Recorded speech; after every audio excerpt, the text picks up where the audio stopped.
Hello everybody and welcome to our day early comic review show for the week of May 8th, 2023. I'm Jason. I'm Andy. And we're with Infinity Flux Comics out of Chattanooga, Tennessee, where every single Monday after the comics have been delivered to our shop and we're done bagging and boarding them, Andy and I divide them up. We read the ones we most want to read and the ones that we think most people want to hear about, and we do this spoiler light review show. So we're going to tell you about first appearances and sort of major reasons you might want to collect these comics. But even more so, we're going to go into the details and the art as to who might like these issues, especially issue number ones. You go in your store, it's so hard to tell what comics are about just based on the covers. So we see it as our job to inform you so that you can go in your store and know what things you might want to buy. So I'd say a pretty decent week this week.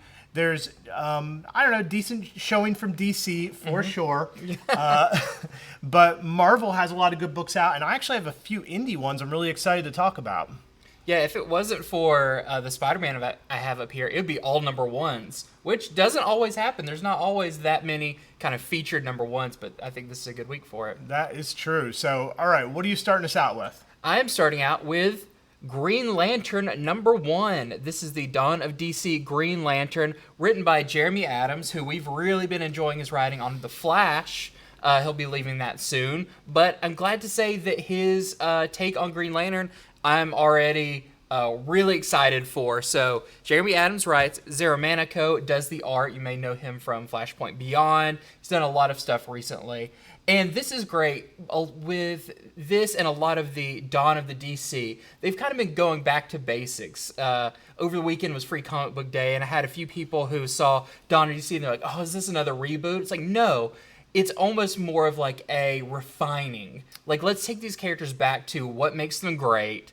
They've been doing that with Superman, right. Green Arrow, World's Finest was kind of the thing that instigated it, and now Green Lantern. So with this Green Lantern, Hal Jordan has been pretty much quarantined on Earth. The Guardians that have usually, watched over the universe have mysteriously disappeared, and now the United Planets have said that Sector 2814 is a liability, and so no one can kind of come or go from it. And they send the Earth Green Lanterns abroad, except for Hal Jordan, who kind of rebels, and it's like, no, I'm going to stay on Earth.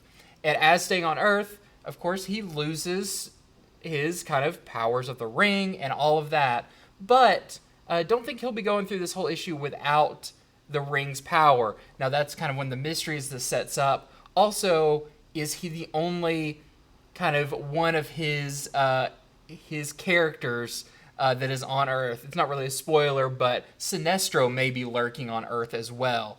Overall, this was a great book. I highly recommend this one. As I have been most of the Dawn of DC books, I've really enjoyed all of them. This is up there with Superman and Shazam as some of my favorite of the recent stuff.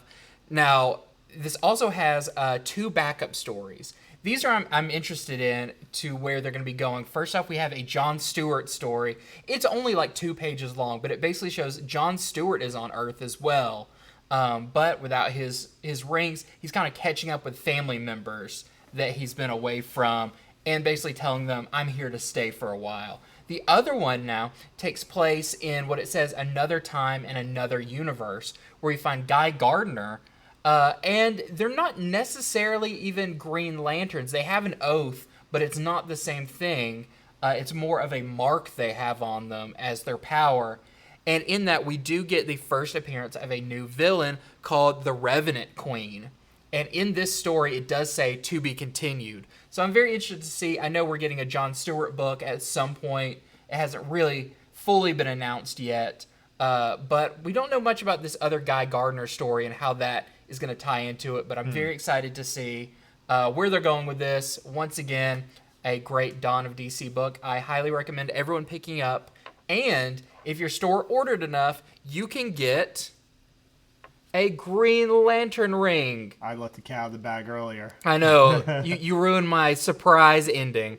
So there's a Green Lantern ring. They come in these little plastic baggies, and your store had to order enough to get them. But they're telling if you buy the issue, you get one of the rings while supplies last. That's how we'll be doing it at our store. So come on by, get your book, get your ring. We've also got some great variants for this. I have heard that some stores said that they were shorted the rings. Oh. So not every store actually has them, and those stores were told by the distributor instead they could pick out different colored rings that they had like left over from an older promotion. But those won't be there on time. So if your store doesn't have the rings and they said, "Hey, we ordered enough, they literally just shorted us," it might not be their fault. That is a thing. We were happy we were doing this. When ours showed up. Yeah, well, maybe those stores weren't found worthy of being ring bearers. First off, this is the Pete Woods variant. Now, Carol Ferris is on there, and I love that she plays a big part in this. I love when supporting characters get the kind of attention they deserve. Carol is in it quite a bit. We also have this Perio variant, where you get a little hint of what Sinestro is creeping around doing, looking like a Gap model. I think he looks just like a creepy dude. He is? Well, that he is. We also have this. I love this one. This is the Ivan Rice Green Lantern variant.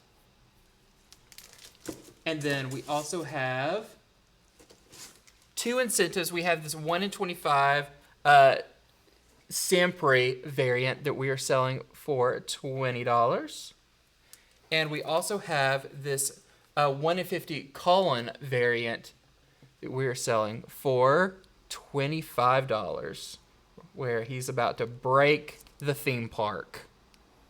He's going to ring that bell. All right, we're barely into May, but the summer of symbiotes already seems like it is getting into full swing.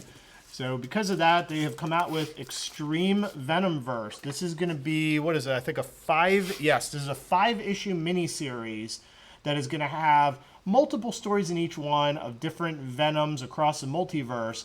And several of these Venom stories are going to end with them getting pulled into the next big Venom arc, which is the death of the Venomverse. So that's coming up later this summer. So not all the stories do they get pulled in, but a lot of them they do. This one has 3 different stories in it. The first one has Eddie Brock Venom going up against Dr. Octopus. That's a really good battle. Yeah. Because Doc Ock, more than just being a fighter, he's smart. He can figure out what your weaknesses are, and he does, and he uses them against Eddie. The second story was a really good one. It is the Brock family, okay? Meaning it's Eddie, Dylan, and Ann, and they're a happy family, but they have the symbiote. In fact, they have more than one. And it's at a point where Dylan has become rebellious, and him and his symbiote are like rebelling, and Eddie and Ann have to go stop him. And so it is Eddie Brock as dad versus Dylan Brock as son, both as Venom, fighting each other in sort of a family way, though, but also in a way with this, in a way that the police should probably break up. But anyhow, the third story has the first appearance of the book. It is the first appearance of the character you see towards the bottom there. It is Samurai Venom. So Samurai Venom goes up against the lizard of his world, who is in like a metal suit. He's a real cool looking lizard, and they're on a train. So it's a real cool battle on a train. And the samurai lizard is going to be, of course, getting pulled into the death of the Venomverse storyline by the end of it. So that is what to expect from your Extreme Venomverse #1. And here we have a lot of good variants for it. The first one, this is the Lashley variant. Then we have this great Peach Momoko variant with Samurai Venom. We have the Stegman variant. It's one of these ones where it's hard to, I think there's so many good ones here, everyone's going to have their own sort of taste to it. And then the Scotty Young Samurai Venom variant. And we have a 1 in 25 for this. It's the Rice variant. We're selling to our customers for $25. So Venom could be a samurai. It means the 616 Venom is just like vanilla's Venom. It's like the one who hasn't taken up any hobbies. Yep, He's just, like, that's all plain. of us. We're in Yeah. the vanilla universe, but hey, vanilla's good because you add the toppings. Yeah, the samurai toppings. Okay, next up I have a big one this week. This is Amazing Spider-Man number 25. So 25 and 26 are the big issues for this run of Spider-Man. A lot of talk about it, a lot of the writer saying I can't go out to cons because people are going to be so mad at what happens. I when this arrived, I was like, "You're reading that. I want to hear about Yeah. this right away." So this is interesting. If you haven't been reading, there's Peter and MJ got split up by this new villain that's come about, and Peter was trying to send Mary Jane back to their home universe, but she switched it around. And he went home, and now she's trapped in this other dimension. And that is where, in the issues before this, we saw Peter try and get back to her. And when he got there, he realized a lot more time had passed in that universe than we originally thought. She has kids now. She has a new husband that they had met in there. Well, this issue tells her side of the story. What happened starting from the moment where they got split up, and she stayed over there. What did the first days, the first weeks, the first months, even years look like in this other universe? How did how did she originally start being like, I'm not leaving this location because Peter's going to come back and save me? How long did that take before she started to think maybe he's not coming back? This is a really interesting issue. The art is done by Kari Andrews in the beginning and switches over to John Romita Jr. in the end, kind of when it catches back up to the main story. But even if you think all the questions are answered about Mary Jane and what happened there, you'll still be surprised in this by some things that maybe recontextualize what you thought was going on. Now, I'll say, there's a lot of rumors what will happen in the next issue. I don't know what's going to happen in the next issue. This heavily alludes to something happening, but almost so much so that I don't think it's going to happen. It's like a little too on the nose, but we'll have to wait and see. But if you are wondering, like, oh, is this the spec book or the next one the spec book? This one I actually thought was a really good read. The art is fantastic. It's a very interesting story, but it doesn't have the big moment in it that they've been kind of teasing all along. That will probably happen in the next issue. So I'll take the bet. I'll predict it will happen. Okay.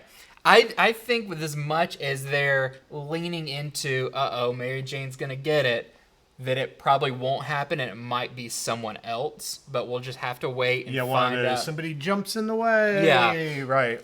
We'll see, but this is our Romita A cover. It is an oversized issue, but it does have a backup story where Peter and Felicia, Black Cat, go to a wedding of one of Felicia's friends, but of course, someone this time starts stealing the wedding presents, and Peter has to throw on his costume and chase them down to get the wedding presents back. It's just a really fun, a couple of page story. It doesn't really have anything to do with the main story, but just to kind of beef up the book That's really a little bit. sleazy, stealing some wedding He presents. kind of talks about that too. I think the guy's like, is this really worth me stealing like 10 Target gift cards or something like that? So that is Amazing Spider-Man 25. We also have some variants for that as well. We have the Cassidy variant. We have the Greg Land variant. See, I was waiting for that to happen in it. I know. It's been teased so much. We have, of course, the Scotty Young variant. For a character with a lot of quips, not quipping on the cover for this Scotty Nope. Young. We also have... We have the John Romita Jr. variant, this time black suit, swinging with Mary Jane, kind of an homage. Issue 252. We have, there's a lot of variants for this one. We have the Disney variant. This time, I think that's Avengers Breakout or whatever that. Isn't that Dark Avengers? Is this Dark Avengers? With the lightning behind them and. Yeah, right around that time they had a few that looked like this, but yeah, there's that one. And then we have a McGinnis 1 in 25. that we're selling for $20. I'll say, if you read the Mary Jane Black Cat miniseries, and Mary Jane had these like luck powers. Right. You got the powers were chosen. If she had better luck, her powers would be good. If she had worse luck, right, her powers would be bad. The origin of those powers is in this issue. It's very interesting to see why that is. It really does tie a lot into this story. And we also have a 1 in 50 Greg Land black and white Virgin variant for $35. Oh, that looks great. Yep. So a lot happens in this issue. I think it's a really important issue if you've been reading Spider-Man, but I think the next one is going to be the big showstopper issue. All right, so I read Spirit World issue number 1. This is a 6-issue miniseries. This is the first series for this new character. Now, it's not a first appearance. This character, Xanth, was first in, Lazarus Dark Fate. Yeah. Lazarus Planet Dark Fate was Xanth's first appearance. And this continues from there, actually. So in that issue, Xanth, who is a sorcerer and vampire hunter, who is a lot more comfortable in the land of the dead than they are in the land of the living, which by the way, Xanth also is non-binary. So it's another thing to the character. They met Constantine and Batgirl in that issue, and there's like a rift between the land of the dead, and the dead end up pulling Batgirl into the land of the dead. Cassandra Cain Batgirl, right? No, I don't think it was Cassandra Cain. It was, I don't think so. Okay. But they don't go back into the names, I think, in this one, and you read that. Yeah. I actually got caught up in this. So, In this, though, so because that happened and Batgirl got trapped in the land of the dead, Xanth got trapped in our world. Now, Xanth does come to our world, but doesn't like it. Prefers the land of the dead. And in fact, it seems like Xanth is originally from our world. We don't get a lot of origin here, but it seems to be building to that. So what this does have, it has first appearance of characters who are in Xanth's world. You get to find these two characters. What were they named? They were named Bowen and Popo. Popo is this old mystic woman in the land of the dead who took in Bowen, who's about Xanth's age, and has trained them both. Okay? And so this kind of catches you up. You get to see how Xanth interacts with Constantine, which is, you get that playfulness of Constantine, that sarcasm, and the two of them need to find a way to the spirit world to be able to save Batgirl. That is the crux of what this issue is. Plus, we get a large part where you see Batgirl in the spirit world trying to survive and eventually run into Bowen and Popo.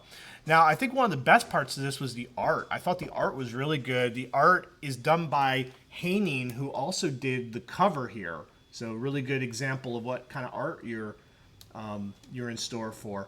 It is written by Alyssa Wong, and again, it's a 6-issue miniseries. So just, I like that, DC's coming up with these new characters and not letting them dangle. Yeah. It's like, here's 6 issues to fill in who they are. And also, here's some people from the DC universe that, you get to go along with. So, all right, here are the variants. It is the Orzu variant. It's a name that's popping up a little bit more often. So this is interesting. We have 2 Wynn variants, but by 2 different Wynns. This one is Dustin Wynn. I think everybody, if you read enough comics, you know Dustin Wynn's incredible style. But here is one by Trung Lee Wynn. Not a name I'm familiar with. No, and it's a 1 in 25. We are selling for $20. And yeah, sorry, I just can't recall if that was Cassandra Cain or if that was Barbara Gordon. I think you I might remember be right, because it looked more like, in the Batgirl suit, it looked more like Cassandra Cain. I'm now because I think that's what she was in the short story in Lazarus Planet. Okay, so next up I have King Kong, The Great War #1. So this is a new mini-series. It was hard to find if this was a one-shot, a mini-series, what. But it does say to be continued. It's just the start of a story. So I'm guessing at least 6 issues the way this is going. This is written by Alex Cox and Tommaso Bianchi. And I thought this was really interesting. So this is set in 1917. as a U-boat commander washes up on shore. He doesn't really remember what happened. He just basically says, I remember carnage, I remember fighting, all of that. Yeah, war happened. Yeah, war never changes. And as he's kind of coming awake, of course, a giant monster attacks, a giant dinosaur-type ocean creature. He learns that some of his crew survived, and of course, they're on Skull Island, which, can only lead to King Kong being there. Now, here's the thing. It's definitely also in issue 1, because King Kong does not really show up in this other than just a hint. So that's why I think this is going to be a little bit longer, because we got to get to the main Kong stuff. But I think the art was really good. It's cool to see these giant monsters. I like the time period it's set in. It kind of gives it a different take on what Skull Island was at the time. So if you are a big King Kong fan, it's cool that Dynamite is now doing this. We've got this great A cover by Gary Frank. We got a lot of big artists on this one. We also have, this is the DeVito variant. And what I didn't realize is, I believe this is the original creator of King Kong cover art from like an old sketch. Interesting. Because in the front it says like King Kong of Skull Island or whatever, created by DeVito. So this, I think, is an old. You can even tell the paper. It looks like it was drawn on kind of a paper that had some texture to it, maybe a like graphite pencil type thing. That's a really good drawing. Yeah, it's very cool, and I like the kind of history that goes with it. There's also the Lee variant. Ooh, of course, that face. Jay Lee. Those eyes. Yeah. Getting beady and angry. There is a 1 in 10 black and white Lee variant that we have for $10. Oh, excuse me. The A cover, I believe, is this one, and it was by Brian Hitch. So this is the 1 in 10 Hitch cover for $10.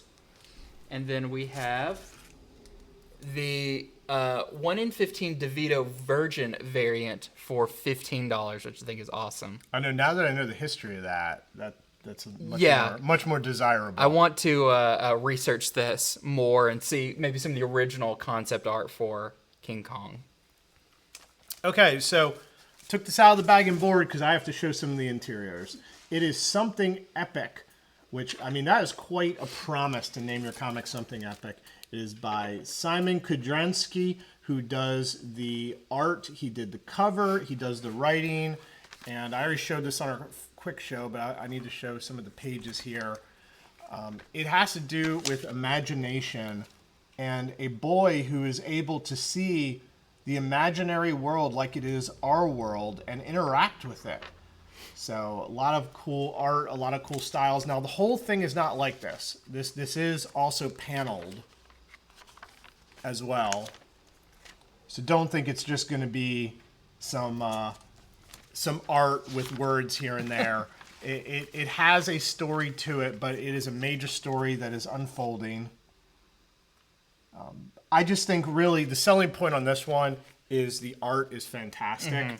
But I'm really interested to see the world where the story goes from. So this is a 32-page premiere issue, and it's just $3.99. So he wanted it to be like pretty big first issue. It has to do with a kid named Daniel, and as I said, he was born with the power to see sort of things that would otherwise be imaginary. Now you may say, well, how can that be? And how does that affect things?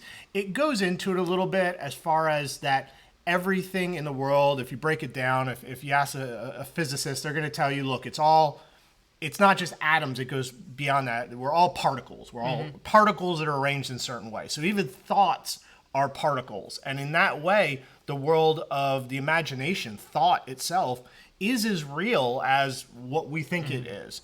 Well, he is one of the few people who can see this. Now, this issue doesn't go into, well, where is that going to lead him? Okay, that doesn't happen yet.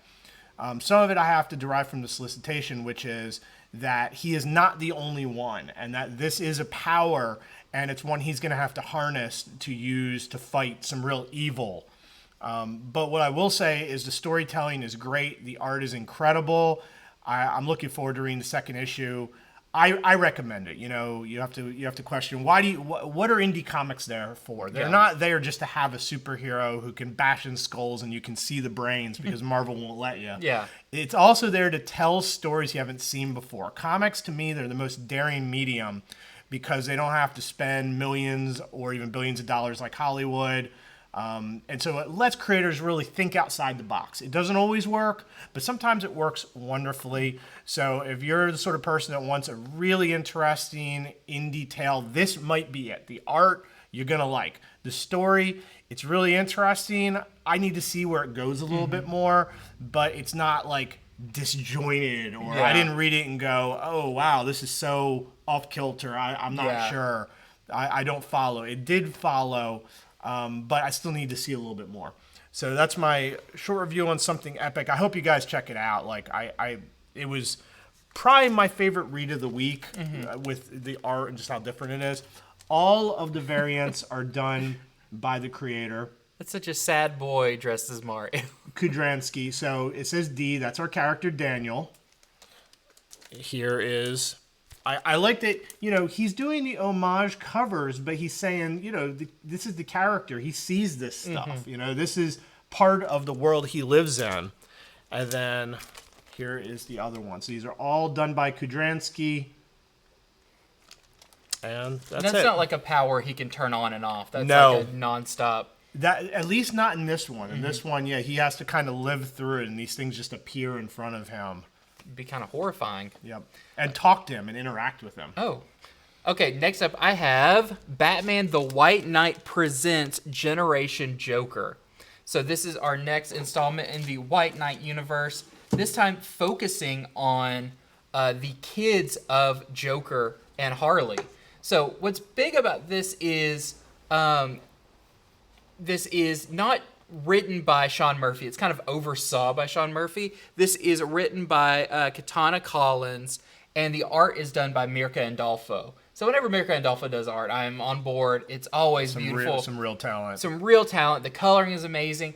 And this is interesting because Jack Napier, the Joker, has died in a previous series, but there is an AI. For a while, it was inside the Batmobile that could almost perfectly replicate him. And in this, that AI is trying to keep their kids from going down the Joker path, where he sees that they could easily do that, and so he's going to take them on somewhat of a road trip through key places in his past to divert them from that path by showing them some stuff. There is, the other characters in here. Bruce Wayne is in it briefly. You kind of get caught up to where all of the characters are at this point. But I thought this was really interesting because of Jack Napier. Basically, they found a way to make it, it can't be a leisurely drive. There is a ticking clock involved. I won't give away what it is, but this is something that has to happen very fast. It's like Knight Rider meets Speed. Yeah. There's a lot of that kind of, we got to go right now. You got to see this thing. You've got to go even back to the origins of maybe the first place that Joker or Jack Napier saw a clown. It's really interesting. He even have notes about, like, hopefully I did my makeup better than that guy and stuff like that. But really cool. This is going to be, I think, a pretty short miniseries. I think 3 issues, but it may be 6. I'm not positive. But I really liked it. And yeah, so it's one of those in-between series. I think the next big one Sean Murphy will do, but this is one of the in-between ones. But always very important. That is our A cover by Sean Murphy. And you see in the corner, she is not in this, but Diana Prince, Wonder Woman, appears. She appeared briefly in the previous series. She is a cop, and it looks like she is going to be making her return in this series as well. So you said Wonder Woman's a cop? Yep.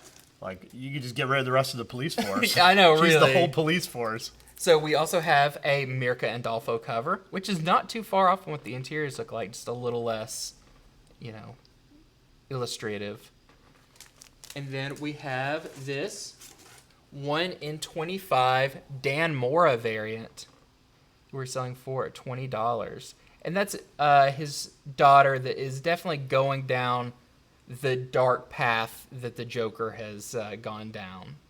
It's like, I hope in that, it's like the car just takes him to a vat of a vat of chemicals, and it's like, yeah, just don't dive in this. Yeah. Just straight up. He does talk about, the you can never find makeup that gets your skin as white as dipping it in acid. It's very dark humor. All right, so I read the issue number 1 of the new Silk miniseries. This is a new 5-issue miniseries about Cindy Moon. This is written by Emily Kim with art by Iguara. I have to say the art in this was really good. It always impresses me when an artist does multiple styles. And the reason there are multiple styles in here is because this starts in a way that you will not expect. It starts with Cindy Moon, and it's like she's in 1950s noir LA as a detective. Okay, like trench coat. Cindy Moon is still Silk, but she's like Silk Noir. And it's like, why is this? And the dialogue's done that way. All the thoughts in her head are sort of noir style. It's done really well. But then after that part, she ends up fighting a mobbed up demon. Okay, so then all of a sudden she's in a Western and she's trying to stop a train heist, and the whole style switches to more Western style art, like a Western. And anyway, who is behind it? Who is messing with Cindy Moon's head? Well, it's a jilted villain. By the end of the issue, it will be revealed who are the people that are making her think that she's in all these places. Where is the real Cindy Moon? I'll tell you, she's in a very bad position right now where the villains really have the upper hand. So that's the most I'll say about issue number 1 of the new Silk series. I thought the art was really good, and I like that it just sort of surprised me with what's going on. And also, I'm such a movie fan. You want to send comic characters to different types of movie universes, I'm all for that. So here we have the variants. We have the Casagrande variant. We have the Derek Chu variant. Just go ahead and pay Derek Chu to do variants for everything. Here is the Riley window shade variant. Riley's back. And I like that's the window shade from the other direction. You're looking out the windows instead of looking in. Yeah, that's true. And Peach Momoko also does a variant. But I'm sad to say my favorite one, it's a 1 in 25, okay? This is a 1 in 25. We're selling it for $50. That's fair market value right now at the time of the show. It's the David Nakayama variant. It's almost, you think it's like the Hellfire Gala variant. It looks like she's getting ready for a big red carpet. I wish they had made this open order. I really, really do. But I like all the times you see her making her own costume out of her own powers. She'll like spin the silk to make her suit. That's kind of like that. Okay, next up I have Star Wars Darth Vader number 34. I'm really interested in this current story arc in Darth Vader. So after Hidden Empire, a big kind of surge in the Force happened, and now Force users are getting hit with waves of Force powers that kind of boost their Force abilities higher than almost they can maintain. Not at all Super Saiyan. No, not at all. But they can move mountains if they need to. So in this, we found in the previous one, Vader pretty much went so over the top that he destroyed part of his Star Destroyer, and he ended up crashed on this island with Sabe. Now, I think it's interesting about this issue is, and the story, you think it's going to be about how does Vader contain this power, but really, he sees his power and he turns to Sabe and says, okay, now you have to choose, are you going to follow me, be part of the Empire, turn to the dark side, all of that, or I'll kill you. So even after Vader's going through all this craziness, he turns it on someone else and goes, actually, this is about you. So that's what this issue is about. And when this Force power is raging around Vader, he pulls her close and basically the safest place is in the eye of the storm. And when that happens, Sabe has a vision. Now this is really interesting because we're seeing Vader says this is your vision. We don't necessarily know if it's true or Vader's kind of pushing this into her head, but you see events of Star Wars play out as if Sabe chose to follow the Empire and try to bring peace that way. So she has a new suit, she has a helmet, and she is, you even see her fighting against Han and Leia on Endor, which is events that haven't happened yet, but as, standing for the Empire. Very interesting kind of, most of the issue is these visions of how she would bring about peace to the galaxy, but to do that, she would have to embrace the hate she feels for the injustice going on in the universe. And is she willing to turn towards that? You have to read it to find out. But Vader's awesome in this. He's basically just machine parts because he's pretty much destroyed all of his suit and everything. And the big decision that's made in this is really cool. So check out Darth Vader number 34. And we also have the variant. This is the Ienko, Raph Ienko variant. I like Sabe a lot. They've made her a really interesting character, especially that she only refers to Vader as Anakin, as long as they're alone. And that just drives Vader nuts. I know. It's, you can't just give Vader pain. Anakin / Vader has already been through so much physical pain. Yeah. That it's that's one of the few things that still really wounds him. But he won't, as of yet, unleash his power on her. Yep. You'll have to see in this one if she decides, if he basically says, if you don't follow me, I'm just going to kill you. That's just how this has to go. So, very cool. And if they ever put Sabe and stuff, they could get Natalie Portman to play or her. Keira, I think Sabe was Keira Knightley. Oh, that's true. But it's another A-list actor? Okay. Yeah, move aside. Okay, you just had your makeup done different back then. Yeah. All right, so I read Spider-Man 2099, Dark Genesis, issue number 2. So this issue, Steve Orlando continues to add to his 2099 universe that I've been, really happy to read. It's a lot of fun because this is a first appearance of Blade 2099, who is not the Blade you think it is. It is Blade's son, and his name is Wesley Nakayo. I think I got that right. Wesley Nakayo, and he is a half zombie hunter, and you get to see sort of, much like how Blade keeps his vampirism in check, you get to see how he keeps his zombie side in check, which is really interesting. So, and he's not just in it for a minute, he's in it for quite a bit. I mean, he's definitely going to be in the rest of this series teaming up. And why does he need to team up with Miguel? Well, obviously because Carnage 2099 is really wreaking havoc. This issue, he destroys Alchemax, and I mean bloodily. And in doing so, he finds some of the prisoners Alchemax has and releases them. So he teams up with Halloween Jack 2099. I can say that with anyone because they're in that year. Yeah, yeah. And also Flipside, if those of you know who Flipside is. He's that sort of spider android. He's not shaped like a spider. He's a spider character android. So the two of them are teaming up. So they have quite the villain team going on in this. And so obviously you're going to need the Blade 2099 helping as well. So here are the variants. We have the Rice connecting variant, and we have the Lashley variant. So he kind of went into the family business, but a different branch of the office. Yep, and no word on where his father is. No word on where his sister is, Brielle. Yeah. So, yet. I know a lot of people talk that I think some places are reporting the last issue was his first appearance. Yeah, incorrectly. I said that I've reviewed it, and I was like, that's not right. No, you'll know when he's there. Yep. Okay, next up I have Ambassadors number 4. This is a great book. I continue to love this from Mark Miller. And this issue, the art is done by Oliver Coipel. So, I mean, just A-list artists across the series. And this issue is interesting because we meet up with a priest who lives in Rio de Janeiro, and he's kind of in the middle of kind of a cartel area, a very dangerous area, but they won't touch him as long as he doesn't get too much in their business. But they even come to him to confess their sins.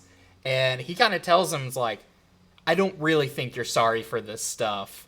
But he does have one person that keeps coming to him, this girl on the cover, that really says she tries to work within the confines of morality, but by still being part of this like mafia group. It's a very interesting dynamic, and of course, this priest is chosen for the ambassador program of getting these powers, but he does not want them. So what's going to happen? This group finally decides this priest has been around long enough. Is he going to get the powers in time? What's going to happen? Fantastic issue, great art, another twist ending, heartfelt, everything. It's a great one. I can't wait for more issues of Ambassadors. And we have a variant. I believe this is the Sook variant. All right, so I read the third issue of Multiversity. Harley screws up the DCU. So check out this homage cover for Action Comics #1, which I think is funny. It has the two different Harleys who are in the series together on the cover, where Harley's telling Superman, "That's not even my car, you idiot." And then you can kind of see him in the background. Red Tool is in there too. That's funny. So in this issue, Harley has to go through time and space to some degree to learn how she messed up major heroes getting their powers.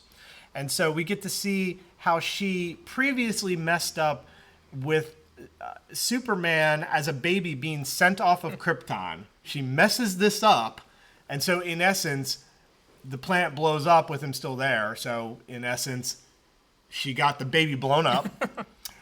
They go over that in this. And also, she messes up Barry Allen ever becoming the Flash. Well, when she finds out how she did this, she then has to stop herself from doing this. She has to, go, okay, well, here's our plan to go do this. This is not a drama at all. This is so straight comedy. So this is from Frank Thierry with art by Logan Farber, and the art really leans into it. If you want a Harley series, it's a lot more straight comedy. That is what this one is. So does Red Tool appear in it? Yes, Red Tool appears. Is his dialogue still like tools, like a saw and stuff? Yes. I always love that about him. There's also a lot of the Starro characters, because the Starro is kind of the main villain. They figure out about the two Harleys, and they're about to go after her. So here is the variant. Here is the Kirkham variant for that third issue. Next up, I have Stargirl and the Lost Children #6. This is the final issue of Stargirl and the Lost Children, wrapping up this mini-series by Jeff Johns and Todd Knock. And what is the big thing about this? Well, just this week we learned that Jeff Johns is kind of spearheading this area of the DC Universe, bringing back a lot of the Golden Age characters. We're getting a Jay Garrick Flash series that includes him and his daughter, who plays a pretty big role in this series. We're also getting a Alan Scott Green Lantern. We're getting Sandman. All of those spinning out of the Golden Age stuff, and this really sets up a lot of that. So in this, they've been dealing with all these missing characters that we never knew existed. They got kind of pulled out of the timeline and then forgotten about. But what's big in this is, as it's concluding, we do get the formation of a new team, and that is the Young Justice Society. So it's kind of like Young Justice. The text looks the same with Society added onto it. And this is a team that's going to be going forward in the pages of Justice Society of America and further. So I think that's super cool, and that this golden age of characters definitely is a priority for DC going forward. So if you haven't been reading it, this is a great series. Definitely be on the lookout for the trade coming out sometime in the future. But if you've been reading issue by issue, you got the final issue here that I highly recommend. We also have this beautiful Megan Hetrick variant. All right, I read the latest Spider-Gwen Shadow clones, and yes, this one features a lot of the Shadow clones, including, I guess it's Rhino Gwen is what I'll call that one. So in this issue, first off, I'd like to say it's a good Nakayama cover. Right there. Yeah, that's the main cover. And so Gwen has made friends with some of her clones. She's managed to make it where what's making them evil, she nullifies it. And it's pretty cool because the other clones have their own personalities that are different. And meaning they can help her at things she's bad at, even social things. Like there's some social things she's bad at. And Gwen Ock doesn't have such social qualms, so it kind of helps her out in her own universe. So that's a pretty funny part of this. But there are still the other Shadow clones that she has to deal with. There's the Vulture Gwen, of course, Rhino Gwen that's on the cover. And they have kidnapped somebody very close to Spider-Gwen in this issue that she's going to have to save. And then by the end of the issue, you finally get to see... So you probably, if you read issue 1, you probably know who the villain is because something really bad happened that they blame Gwen for. We haven't seen this villain too much. Now you get to see what this villain has done to themselves. And they look like they've been through the ringer and done a whole bunch of terrible things to themselves to make themselves evil. Okay, so that is what's going on with that. Here we have the variants. We have the Greg Land variant with the Craven Gwen. Craven Gwen is still one of the villains in this one too. And then we have, of course, the Gonzalez variant with a bunch of the Gwens right there. It's a fun one. Oh, and there's a 1 in 10 Peach Momoko design variant for the Vulture Gwen we're selling for $10. Okay, next up I have, if I can grab the right one, Star Wars High Republic number 9. This is the penultimate issue of Phase 2 of the High Republic, so you know a lot's going to go down in this issue. I don't want to give away too much if you've been reading it, but the Leveler, the thing that can basically just take a Jedi down to nothing, make them see things, is really unleashed in this one. Some pretty horrible stuff happens to characters we know, including what seems like a pretty major death in this one, and a character that we've come to know and love pretty much does a 180 away from the light side and goes real dark real fast. So I'm interested in the final issue to see what's going to happen, but that is Star Wars High Republic number 9. I feel like Phase 2's been a little shorter because only 10 It issues. is, yeah. It's kind of a bridge. Intermediary phase. We also have the Tyler Kirkham variant. And we have a Bustos variant. And we have this 1 in 25 David Aja variant that we're selling to our customers for $45. Very nice one. All right, I read Cosmic Ghost Rider issue number 3. This one's great because the cover is accurate. It is Cosmic Ghost Rider versus Valkyrie. But which one? Because there's 2 Cosmic Ghost Riders, riding around.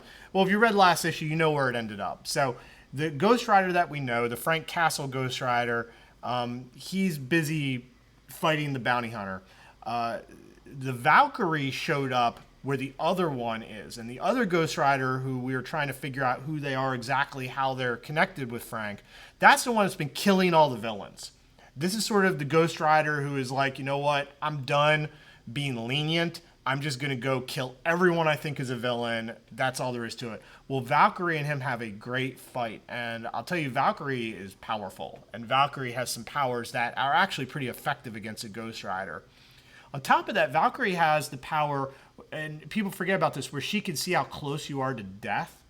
And so she's actually able to distinguish between the two of them because one is closer to death than the other, which is interesting. The connection between the Frank Castle Ghost Rider we know and this other one, Cosmic Ghost Rider we know, and the other one is explored, and somebody poses a theory as to what the connection is. So that is some of what to expect in the latest issue of Cosmic Ghost Rider. I think there's a variant, but we do our polls first, and I think we ran out of it, so I don't have one for the show to show you. So no variant to show. Well, my next one is Wildcats number 7. I continue to really like this issue, and if you've been following it, apparently Grifter is dead, or is he? Because this new version of Wildcats is kind of a prevention team for major crises that could happen in the DC universe. That means that they can also travel through different dimensions, and we pick up with Grifter as he is kind of dimension hopping across a bunch of recognizable DC locale and versions of the DC universe, which I always love to see, including Kamundis, where you see the Statue of Liberty half submerged in the water from the cover of Kamundi number 1. You see Grifter sitting on top of that. Really fun, but he does end up in a really interesting world that looks very familiar and has another Grifter. But is it him? No, it's not. It's somebody else. So you have to read it to find out who, but very interesting issue of Wildcats. And we also have this cover by Clay Mann showing the women of Wildcats. It's got a bit of a Jim Lee feel to it. It does, yeah.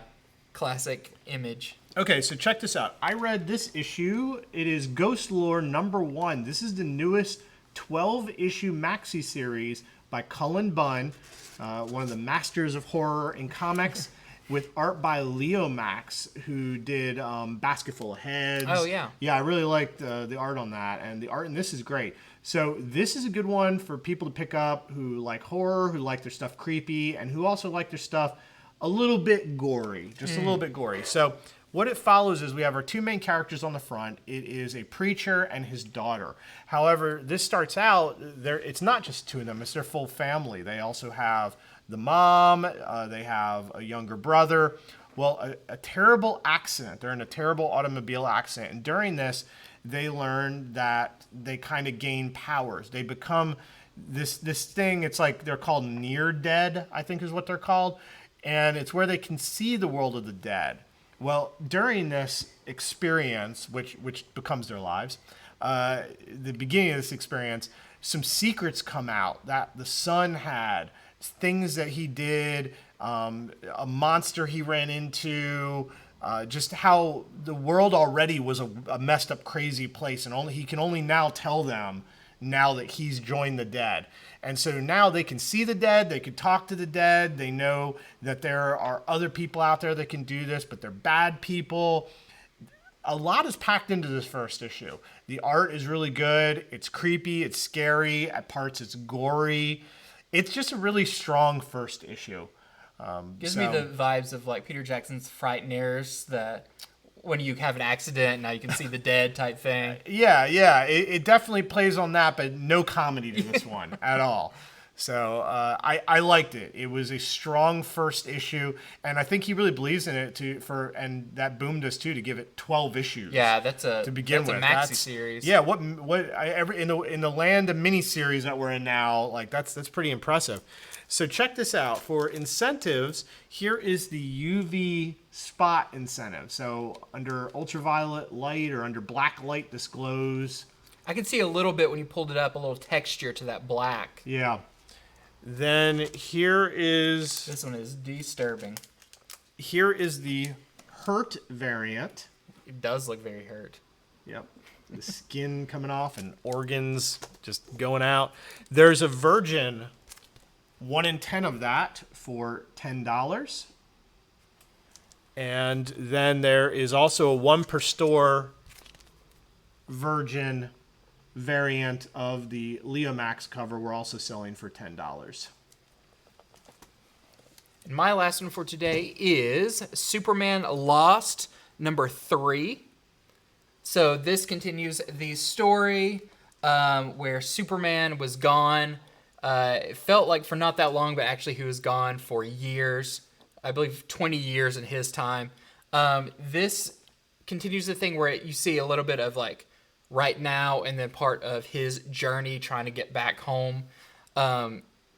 Lois is having a really hard time coming to terms with this Superman that's been gone so long, and his own, that he's changed a lot, even though she hasn't. It seems like he wasn't gone long at all, and adapting to this very troubled person that's now in her life.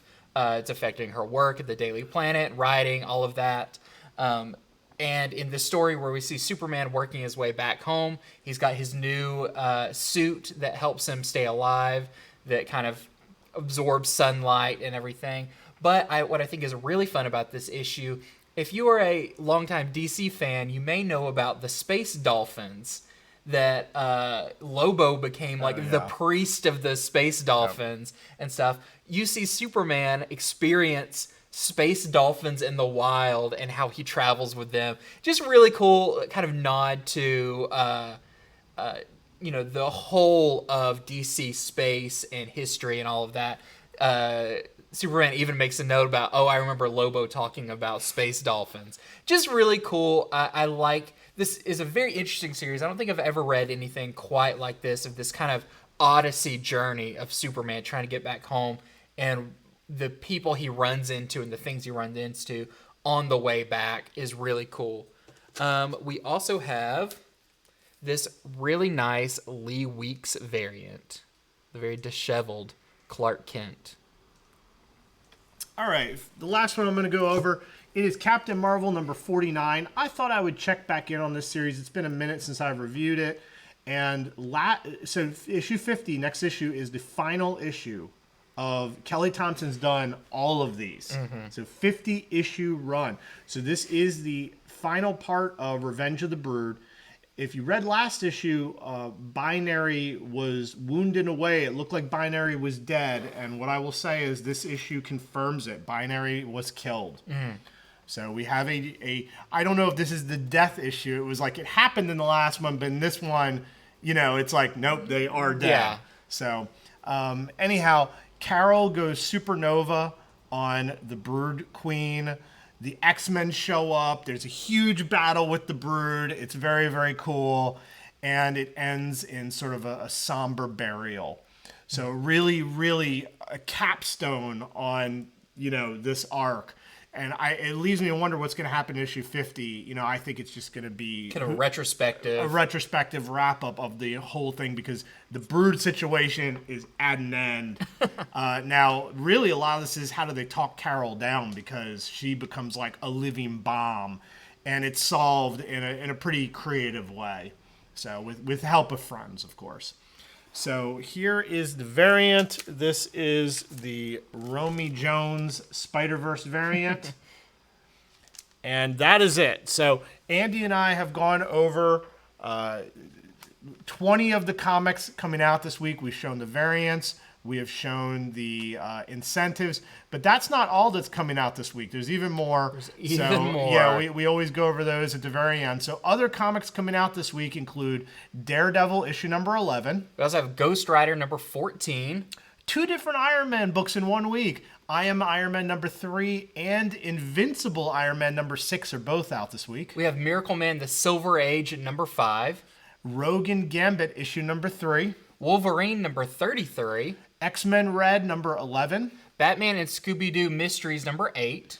Batman Incorporated number 8.